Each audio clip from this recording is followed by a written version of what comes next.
hey guys, welcome. So today I'm gonna do something a little different. I'm gonna go ahead and take you through my setup. So I'll give you a little tour of what it is that I have in the office / gaming room. First thing you see when you walk in is this Witcher 3 poster. Fun fact, I never actually finished The Witcher 3. Okay, over here we got a Skyrim poster, of course. On the wall over there is a Destiny Gambit poster. Sorry about the glare. So here's my setup right here. So what I have going on are two IKEA desks. They're pretty cheap. I just got the white top because I like the aesthetics. I have plans to get a corner desk instead of using this setup here. The chair here is also from IKEA. I've had it for a few years, so it's pretty old. All right, so let's go ahead and start off with the first item, and that will be this USB camera. Right here, it's my streaming camera. It's just a cheap camera that I got off of Amazon. It works well, it's 1080p, it does everything I need it to, and so far it's been great, no complaints. The camera itself is sitting on this crazy tripod that I thought was gonna be much smaller. And it extends like probably 4 to 5 feet. So right now it's at its lowest setting. Oh, forgot to mention that this shelf is also from IKEA. This little plant I got here is a very recent addition. I got it from Michael's. I just wanted some greenery to mix up the monotony of the room here. So right next to the stream camera is my old Samsung TV. It's a 24-inch, I believe 24-inch. I've had this since 2014, and this thing is still running great. It looks awesome. The colors are insane still, and it's been my main TV since 2014. Hasn't let me down. And right underneath it is the Xbox One X that I got for my 31st birthday last year on an impulse buy, which is a trend with me, but what can you do? For a while, I stopped playing the Xbox, and I almost considered selling it because I had just built a PC. The next thing I have on the desk here is one of 2 wireless chargers, which you can see right here. This was cheap. This is probably like 10 bucks, if that. Next to that is this guy right here, Google Home Mini. It works great. I can play music. I can turn off the light in here with it. Hey Google, turn off the office light. Okay, turning office light. Magic. And I'm actually working to have the whole house be a smart home, so I'm buying Wi-Fi outlet plugs and switches for the walls. But anyways, moving on.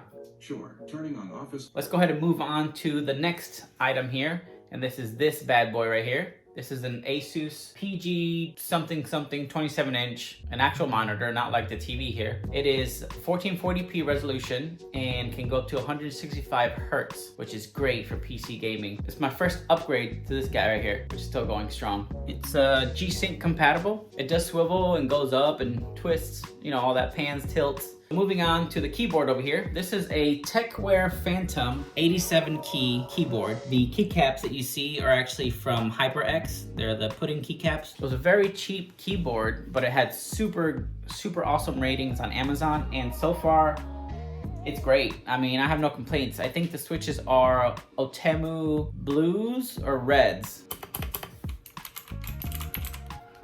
Super clicky. I don't have much else to compare it to because this is my first mechanical keyboard, but again, I have no complaints. It's been super awesome. I love the sound and the feel of it. I would highly suggest it. I got it in October for about $40 to $50, I want to say.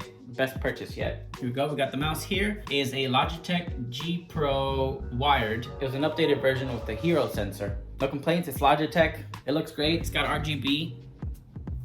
What more can you say? This is where I usually put my phone to charge. And behind that is the second plant, which is fake. The mouse pad here, this is a extra large GL Tech mouse pad that I also got from Amazon. The wrist pad here is a Cooler Master TKL 10 keyless, which is what this keyboard is. Wrist pad, it's really soft. The HyperX Quadcast. It glows red when it's on, so you know when it's recording. And it's touch sensitive on the tip here, so you can easily turn it on and off. So if I press it, it's just a slight tap, boop, there it's off, on, off. Finally, we're gonna get on to the thing you came for, and that is the PC itself. So the case is an NZXT H510i. I wanted a white case to match the white desk, and I wanted a glass panel so you can see the RGB inside. We have a Gigabyte Aros Pro motherboard, which is also RGB lit. I don't know if you can tell, see the eagle right there? It was like a middle ground motherboard that had 2 M.2 drives, 4 DIMM slots for the RAM. It did not, though, I found out, have Bluetooth or Wi-Fi, which is fine because my PC is connected directly to the router, through Ethernet. So far, it's been a great motherboard. Has been updated once or twice since I bought it. Again, no problems. Knock on wood. This beast right here, this big thing is a CPU cooler. It is a Noctua NH-D15 Chroma Max. So this brand is known to have really great air cooling. They're known to be top quality in their field.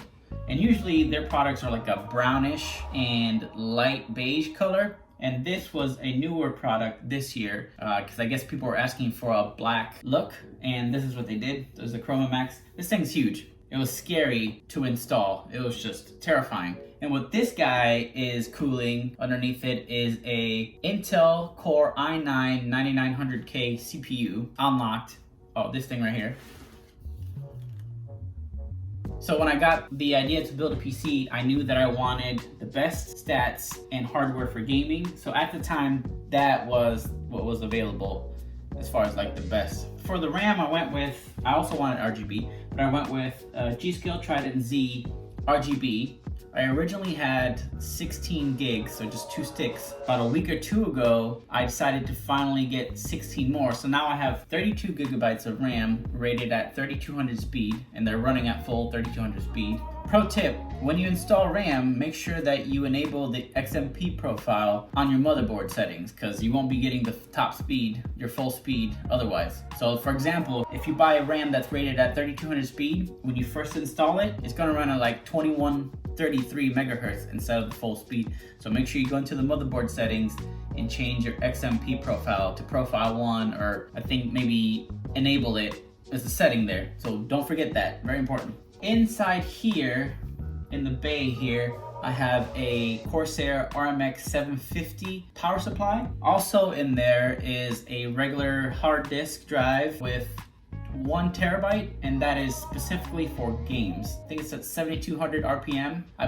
do plan to upgrade that later in the next version of the setup video. This is version 1. Behind the PC is an external hard drive where I put media, like video files or documents that I want to take to another computer or to work with later. It's a lot easier to just unplug. It's USB-C. For the operating system, I have an M.2 NVMe drive at 1 terabyte. It's a Sabrent Rocket. It's ridiculously fast. In the case itself, I have 1, 2, 3, 4 fans, well 5 if you include the CPU fan, with airflow going from front to back and up. There's a vent up here that expels air. So far the thermals have been great, no overheating issues. And finally, the star of this case is this bad boy right here. It is an EVGA 2080 Ti, which besides the Titan RTX, right now currently this is the best graphics card you can get.